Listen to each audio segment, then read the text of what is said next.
final King Institute Monday morning for this year. We've had an excellent year of speakers, and it's wonderful to cap it off today with something we do every year and have done since 2008, which is to work with the life and legacy of Frederick Beekner. Beekner is a writer you may or may not have encountered, but he has meant a lot to this institution and to a lot of people through his memoirs and his novels and his sermons, a writer of great depth and ability. And it's a pleasure to King to continue to honor his work every year with the Beakner Lectures. Our speaker this morning is Jeff Munroe. I'll talk about him in a moment. He is going to be speaking again tonight at Central Presbyterian Church at 7 o'clock, and that will be on some of his own work in a forthcoming book. He is also going to be available if you want to chat a bit. We'll head to the Tadlock House after this morning lecture, and we'll have coffee at Tadlock from about 10 to 11. A little after 11, we'll go to the cafeteria. If you'd like to join us, please do. Jeff Munroe is an old friend to King and to the King Institute. This was originally called the Beakner Institute after that writer, Fred Beekner. And it started running in 2007. In 2008, we had a big inaugural event. It was in here, it was down in the gym, and we had Fred himself at that event. And Jeff was one of the many speakers who were brought in for this big extravaganza in 2008. Subsequently, he has been back to King, he tells me, 9 times, and this is his 10th, which is a lot of times to come down for events at the King Institute. So it's good to have him back now and put him in the position of the Beakner Lecture, because that's his specialty. Jeff is a graduate of Michigan State University. He attended Western Theological Seminary in Holland, Michigan. He then went and worked for Young Life for 29 years, including working in Europe for a long time as a Young Life coordinator. After that, he moved back to the United States. He is an ordained minister in the Reformed Church of America, and he worked for Western Theological Seminary as a vice president for several years before retiring. Recently, he has published a book called Reading Beekner, and that book has had a wide readership. It's an intensely personal account of reading through one author and how that one author has shaped him and made him more or less who he is in some ways today. Jeff is visiting us from Holland with his wife Gretchen, who is here with us in the pews, and it is a delight to have him here again at King University for the Institute. Please join me in welcoming Jeff Munroe.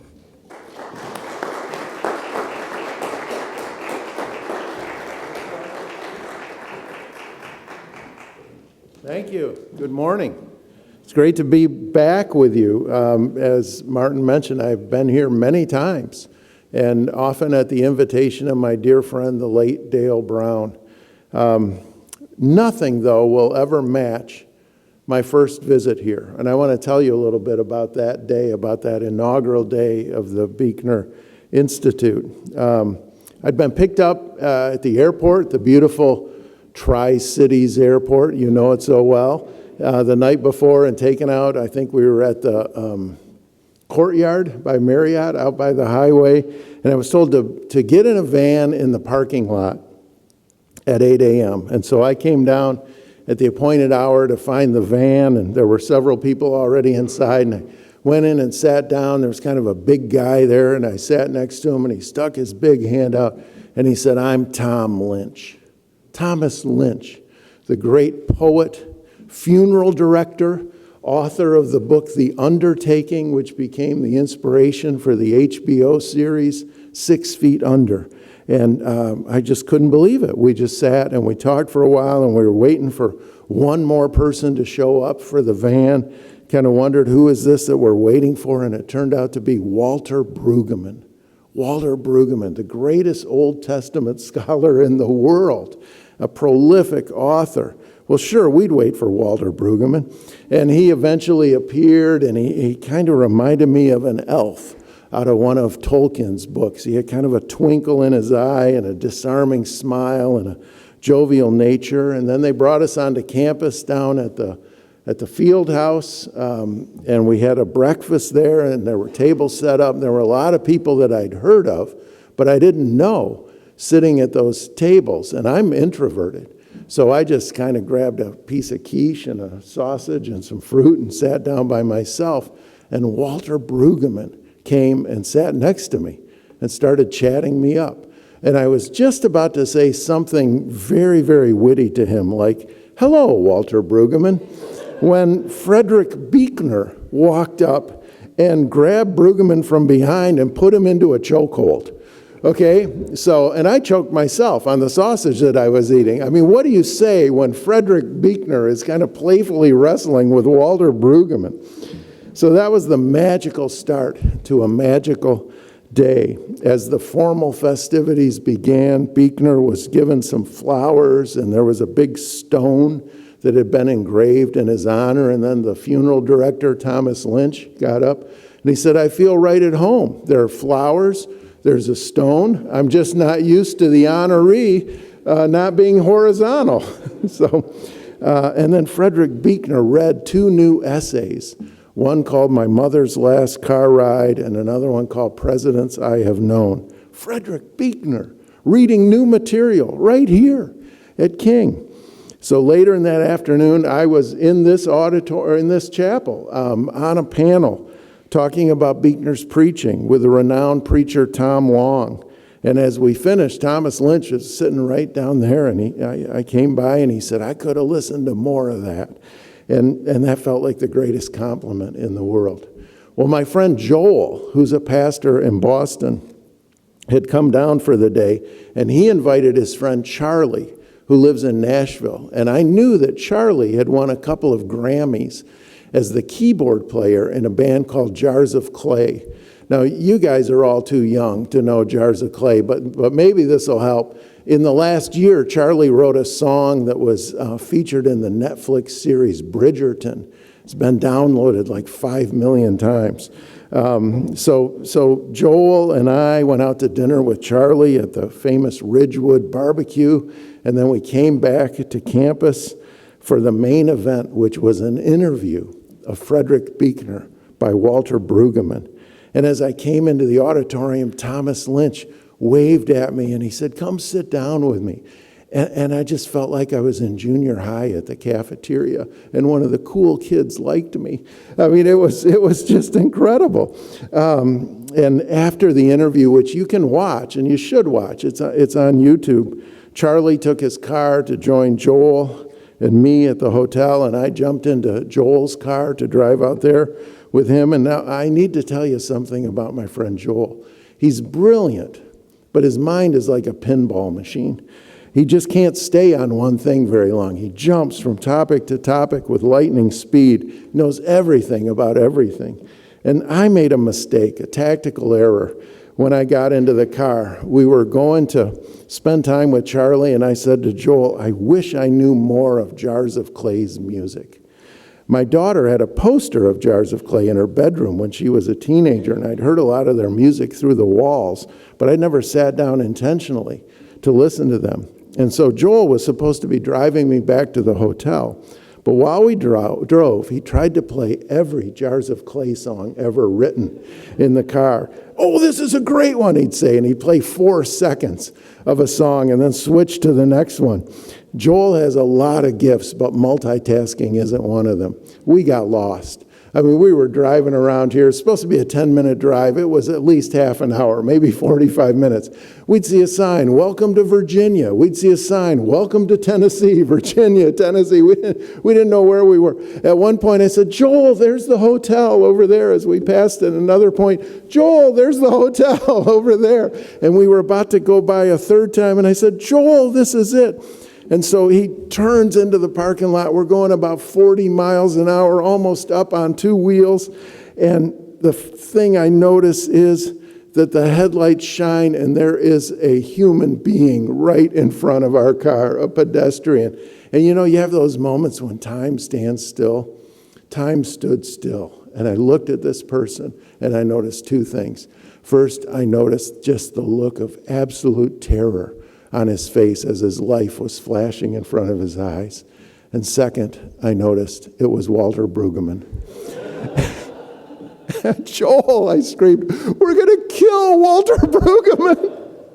Well, thankfully, praise be to God, Walter Brueggemann was able to dive between 2 cars and avoid being killed by us, mercifully spared to write more books.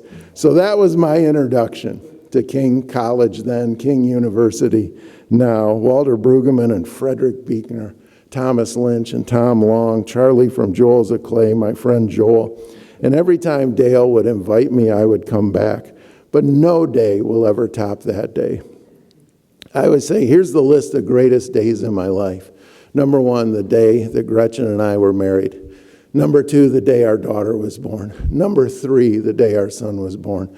Number 4, the day Joel and I almost killed Walter Brueggemann. I mean, that's it.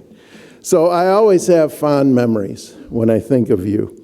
And I'm so happy for this invitation to join you again. I was supposed to come in 2020 and then again in 2021. So this is our third try because of the pandemic. And I trust in this case the third time really will be the charm. I'm going to speak this morning about Frederick Beekner. And even though this is the Beekner lecture, I'm not assuming that you all know everything about Frederick Beekner. So I'm going to give you an overview of the first part of his life and talk about how that's affected his writing. And before that, I'm going to tell you a story about why Beekner has meant so much to me. And as you'll hear, that has to do with a concept of his called the Stewardship of Pain. And for the last couple of years, I've been working on a book about that idea, and I've collected stories about the stewardship of pain. And I'm going to share one of those stories tonight from the new book that I'm working on. But for this morning, I'm going to speak about Frederick Beekner, and I'm going to get into him by telling you a story about something cataclysmic that happened many years ago, one month before Gretchen and I were married.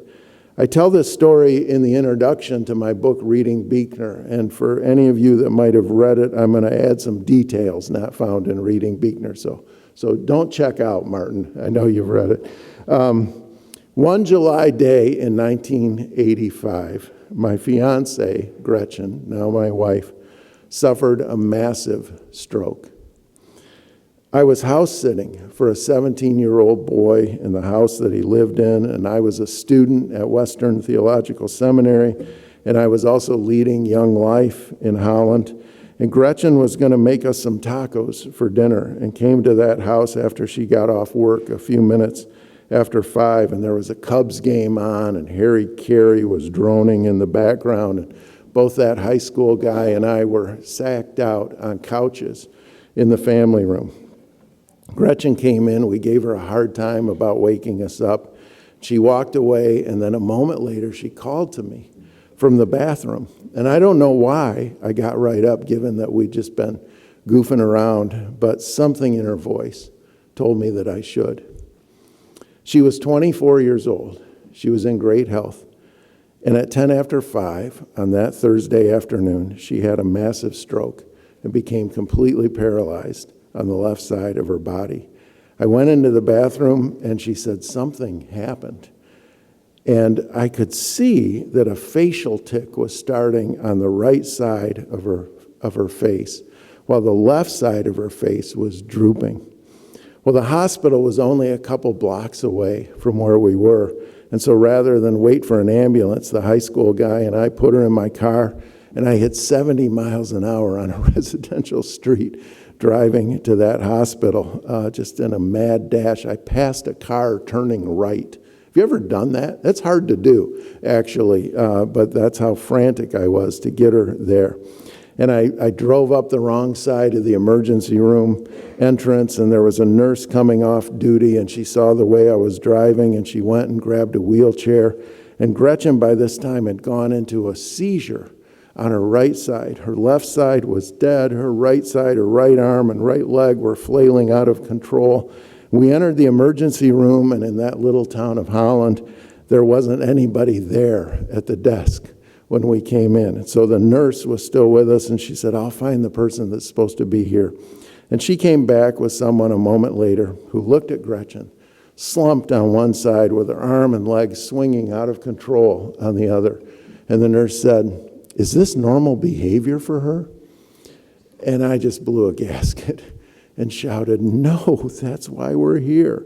And then she took Gretchen away, and I was alone in the waiting room, wondering what on earth was happening. Well, I made one phone call to a friend and told him where I was, and within an hour, the waiting room filled with concerned friends, which was beautiful. And the adrenaline that had been fueling me was starting to wear off, and after a while, I started to think about what was going on. I didn't know if Gretchen was going to live or die. If she did live, I wondered what sort of person she was going to be. I wondered if we would still get married. And so I was sitting between two friends, both men older than me, whom I respected, and I just felt the weight of all that was happening, and I started to cry. And one of the men put his hand on my shoulder, and I expected he was going to say something wise and empathic and soothing, and instead he said, "Get a hold of yourself. Pull yourself together. Stop crying. You got to be strong. She needs you to be strong." And to my lasting regret, I took his advice. I pulled myself together. I stopped crying. I stopped feeling. I buried my pain. In one way, he was right. She would need me to be strong, stronger than I imagined I could be. But in every other way, he was wrong. The best thing for me would have been to allow myself to feel what was happening, but I chose a different route. My friend gave bad advice, but I'm the one who took it. I'm the one who buried what was happening. I just became numb. And for years following that event, I simply felt numb. Emotions led to unpredictable places, so I avoided them, and something that I still struggle with, like a lot of men especially. Well, we changed our wedding plans, but we were still married a month later on a weekend pass from the hospital. And our married life started the way a lot of married lives end, with one of us a patient and the other a caretaker. But Gretchen recovered slowly, and after a few years, we were able to start a family. But I still struggled with feeling numb.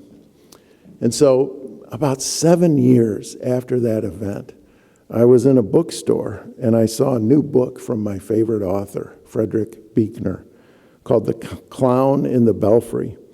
And we were tuned into Beekner at Western Theological Seminary. He's the only ordained minister ever nominated for both the Pulitzer Prize in fiction and the National Book Award in fiction. And that makes him a hero to ministers and people in seminaries.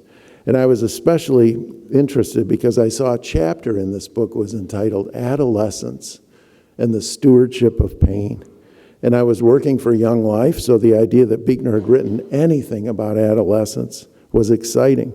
Stewardship, on the other hand, was one of those boring church words that I really didn't want to have anything to do with. I wasn't interested in it. And the idea of the stewardship of pain didn't make any sense to me. And in that essay, Beekner invents a new etymology of the word adolescence. And you all are late adolescents, so this is interesting. I'd like to see if you think this might be right on. He defines the word as growing towards pain. That there's something different about childhood and the way we experience pain then, and adolescence and our experience of pain. And then he plays with the famous parable in Matthew 25 called the parable of the talents, where a man goes away, you know this story, and he entrusts his property to 3 servants. And one he gives 5, one he gives 2, one he gives 1. And the people that he's given 5 and 2 to take it and double it. And then the one that has been given 1 talent takes it and out of fear buries it, puts it in a hole in the ground. And when the master comes back, they all give him what they've made, and the other guy gives him, the play it safe guy gives him the one that he had, and the master erupts in anger and says, "Throw this guy into the outer darkness, a place of weeping and gnashing of teeth." And I feel like I've heard 1,000 sermons on that parable, and they're all about money. Pastors use it to talk about money on Stewardship Sunday often, and somehow move it around so that they'll say, this means you need to give money to the church. Well, Beekner does something far different with the parable. He says what this parable is essentially about, and the question the parable poses, is what do we do with these mixed lives we're given, with these hands that we're so unevenly dealt? And then he reimagines the parable as being about pain. What do we do with the pain that we're given? Beekner writes, 2 of the servants do one thing with it, but the third servant takes what he's given. For our purposes, let us focus particularly on the pain he has given and buries it. He takes it and hides it in a hole in the ground, and thereby, I would suggest, becomes the blood brother and soulmate of virtually all of us at one time or another. I was afraid, is what the third servant says. And he had good reason to be. All of us have good reason to be afraid. Life is hard as well as marvelous. Hard and terrible things happen to us in this world, which calls us to be strong and brave and wise, to be heroes, when it's all we can do to keep our heads above water. So we dig the hole in the ground, in ourselves, in our busyness, or wherever else we dig it, and we hide the terrible things in it. I think that what the parable means is that the buried pain in particular, and all the other things we tend to bury along with pain, including joy, which tends to get buried too when we start burying things, that the buried life is itself darkness and wailing and gnashing of teeth, and the one who casts us into it is no one other than ourselves. That is vintage, classic Frederick Beekner. And those words hit me hard. I felt like he was writing them about me and describing my life. And I wondered, how did Frederick Beekner, whom I didn't know, who lived in rural Vermont, know so much about me? Well, Beekner presents 2 options for what we do with pain. One is to bury it or try to bury it, which never actually works, because in the long run, things you bury alive always rise up and get you at some point. The other path is to somehow be a steward of it. And I'm fascinated by what it means to be a good steward of your pain. As I'll talk about tonight, our world gives us countless messages to disown our pain. But being a good steward means owning it and then doing something with it, something redemptive, not just for your own sake, but for the sake of others. Beekner says it doesn't mean we wear our heart on our sleeves and talk to each other about our pain all the time, but it does mean that we talk to each other out of our pain, from the depths of it. And to be a good steward of your pain means being willing to move out of the shallow end into the deep end with each other. The psychiatrist Viktor Frankl wrote, "Between stimulus and response, there is a space. In that space is our power to choose our response.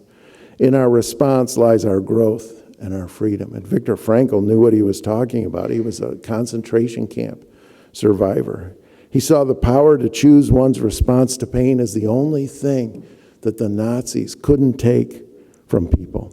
The stewardship of pain implies agency, that our response to pain isn't controlled by the pain or those inflicting pain. Well, Frederick Beekner has known great pain. Listen to the first sentence of Beekner's marvelous book, Telling Secrets. One November morning in 1936, when I was 10 years old, my father got up early, put on a pair of gray slacks and a maroon sweater, opened the door to look in briefly on my younger brother and me, who were playing a game in our room, and then went down into the garage where he turned on the engine of the family Chevy and sat down on the running board to wait for the exhaust to kill him. Beekner's father's suicide, when Beekner was only 10, is the great pain Beekner has become a faithful steward of. And Beekner tells his story with unflinching honesty. My story is important, Beekner writes, not because it is mine, God knows, but because if I tell it anything like right, the chances are you will recognize that in many ways it is also yours. Maybe nothing is more important than we keep track, you and I, of these stories of who we are and where we have come from and the people we have met along the way, because it is precisely through these stories in all their particularity, as I have long believed and often said, that God makes himself known to each of us most powerfully and personally. If this is true, it means to lose track of our stories is to be profoundly impoverished, not only humanly, but also spiritually. Beekner calls keeping track of our stories and reflecting on them, listening to your life. Among his best-known words are these from his memoir, Now and Then. If I were called upon to say in a few words the essence of everything that I was trying to say as both a novelist and as a preacher, it would be something like this: listen to your life, see it for the fathomless mystery that it is, in the boredom and pain of it no less than in the excitement and gladness. Touch, taste, smell your way to the holy and hidden heart of it, because in the last analysis, all moments are key moments and life itself is grace. Beekner's contention, stated in the introduction to the book, The Sacred Journey, is that if God speaks anywhere, it's into our personal lives that he speaks. Listening to your life is sacred work because you're listening for God. Becoming a steward of your pain, then, is intimately connected to listening to your life. Well, Frederick Beekner was born in July of 1926, and his parents had a troubled marriage. Both his parents drank heavily. His father had trouble finding his place in the world. Beekner wrote, if somebody had asked me as a little boy of 8 or 9, say what my secrets were, I wonder if I would have thought to list among them a father who at parties drank himself into a self I could hardly recognize as my father, and a mother who in her rage could say such wild and scathing things to him that it made the very earth shake beneath my feet when I heard them, and a 2.5 years younger brother who for weeks at a time would refuse to get out of bed, because bed, I suppose, was the only place he knew in the whole world where he felt safe. Beekner's father struggled to hold a job. The family moved pretty much every year of Beekner's childhood. Neither parent was religiously inclined. Beekner grew up in a non-religious environment. His spiritual imagination was fed through books, and he read incessantly, and he also started writing at a young age. And as I've said, when Beekner was 10, his father killed himself in the family garage. And the immediate impact of that event was actually peace. The home that had known so much conflict was now peaceful with the removal of its most troubled member. But the family never talked about what had happened or even talked about the father at all. He and his suicide became their secret. Beekner was sent to boarding school and then enrolled at Princeton. And while he was at Princeton, he began writing his first novel, A Long Day's Dying, and it was published in January 1950. It was a huge success. Beekner was pictured in Time and Life and Newsweek, was feted as one of the 3 emerging stars in American literature, along with Truman Capote and Norman Mailer. And a second novel, The Season's Difference, followed. And as much as A Long Day's Dying was a success, The Season's Difference was a failure. And Beekner, at this point, felt that his writing career had ended. He was living in New York City.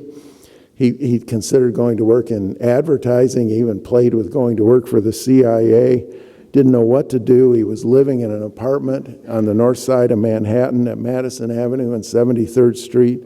And with nothing better to do, he began going to church at the Madison Avenue Presbyterian Church, because George Buttrick, one of the great preachers of the 20th century, was the preacher there. And one Sunday, Buttrick preached on the temptations of Jesus in the wilderness and compared Jesus' refusal to take the crown Satan offered to the coronation of Queen Elizabeth II, which the whole world had just watched. Buttrick said that Jesus is a king anyway, because he's crowned over and over in the hearts of believers amid confession, with tears, and with great laughter. And something happened inside Buttrick as Buttrick said the line. It was the phrase great laughter that did it, Beekner wrote. It was not so much a door opened as I suddenly found that a door had been open all along, which I'd only just then stumbled upon. In another place, he wrote it, the phrase great laughter, for reasons I have never satisfactorily understood, The Great Wall of China crumbled, and Atlantis rose up out of the sea. And on Madison Avenue at 73rd Street, tears leapt from my eyes as though I'd been struck across the face. So a few days later, Beekner went to see Buttrick to explain what had happened to him. And Buttrick offered to give Beekner some books to read to help him on his way. And Beekner said, "No, I think I should go to seminary." And Buttrick said, "Well, we don't really encourage that you would start seminary the week after your conversion. It's usually not the way that it works." But Beekner insisted, and Buttrick said, "Well, it'd be a shame to lose a promising novelist for a mediocre preacher." But Beekner was unrelenting, and by the time their interview concluded, Buttrick grabbed his coat and his hat and drove Beekner to Union Theological Seminary on Broadway and 120th Street, and Beekner enrolled as a student. I entered Union Seminary in the fall of 1954. Beekner wrote, "If anyone had told me as little as a year or so earlier that I was going to do such a thing, I would have been no less surprised than if I'd been told I was going to enter the Indianapolis 500. The preceding year I had become in some sense a Christian, though the chances are I would have hesitated to put it like that. And I find something in that way of expressing it which even now makes me feel uncomfortable. To become a Christian sounds like an achievement, like becoming a millionaire. I thought of it rather and think of it still more as a lucky break, a step in the right direction. Though I was brought up in a family where church played virtually no role at all, through a series of events from childhood on, I was moved, for the most part without any inkling of it, closer and closer to a feeling for that mystery out of which the church arose in the first place, until the mystery itself came to have a face for me, and the face it came to have was the face of Christ.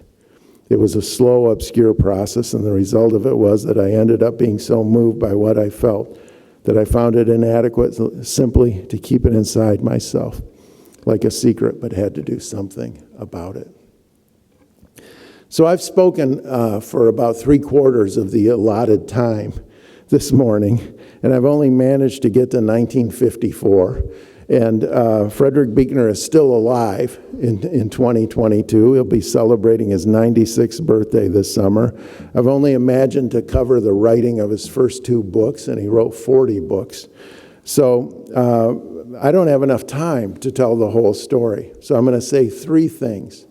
First is, this is why you need my book, Reading Beekner, okay? Because I fill in all the gaps here and tell the whole story. That's my commercial. Second, what I have told you contains the seeds of the great tension of Beekner's career. He was celebrated as a young author by the literary establishment, but after he went to seminary and then was ordained, which he calls the worst career move a novelist could ever make, the literary establishment more or less disowned him. As one sympathetic reviewer put it when writing about The Final Beast, Beekner's first novel after attending seminary, Mr. Beekner has put his foot in it. He writes this formidably austere and dedicated and most delightfully amusing man from an unfashionable center. The unfashionable center was his Christian faith. Meanwhile, given his secular upbringing, his literary roots, his refusal to use religious platitudes, but instead to write with searing honesty about doubt as well as faith, the church didn't know what to make of him. As Beekner put it, he was too Christian for secular readers and too secular for Christian readers. The literary establishment, by and large, dropped me like a hot Presbyterian potato, he once said, and his career has existed between 2 worlds. The literary world on the one hand and the church world on the other. When the New York Times stopped paying attention to him, Christian bookstores suddenly didn't start carrying his books. Go into any Christian bookstore today and ask to see the books by Frederick Beekner. There won't be any. And this is important, not just because it affected Beekner, but because it affects you. If you're serious about religious faith and you're contemplating a career in any secular field, you're going to have to live in the same tension. Anyone who seriously affirms religious faith will have to figure out how to navigate being between 2 worlds. And then the third point I want to make is that not only was this tension the cause of Beekner's career dilemma, it's also the source of his remarkable success. And it's why his words still matter today. Beekner speaks to non-believers in credible ways and speaks to Christians in refreshing ways. I quote Lauren Winner in reading Beekner, calling Beekner not Billy Graham, the evangelist for our time. And I know we're going to talk a little bit about C.S. Lewis later tonight. There's also an argument to be made that Beekner, more than Lewis, is the apologist for our time. More than anyone, Beekner's been able to speak to Christianity's cultured despisers and conservative evangelical Christians. He stands above our polarization because he never assumes anything. Doubts, he once wrote, are the ants in the pants of faith. They keep it awake and moving. Faith, he wrote, is better understood as a verb than as a noun, as a process, than as a possession. And one last story illustrates where this came from. After he graduated from Union, Beekner worked for several years as a school minister and an English teacher at Phillips Exeter Academy in New Hampshire. This was the late 1950s and early 1960s, the time of the Cuban Missile Crisis, when the world seemed on the edge of thermonuclear holocaust, the time when American involvement in Vietnam ramped up, and the civil rights movement hit its stride. The Exeter students were very bright and very skeptical. They called themselves negos because they were negative about everything. They were negative about the war, about the government, about authority, about their teachers and school administration. And they were especially negative about the school minister and the compulsory chapel services they had to attend.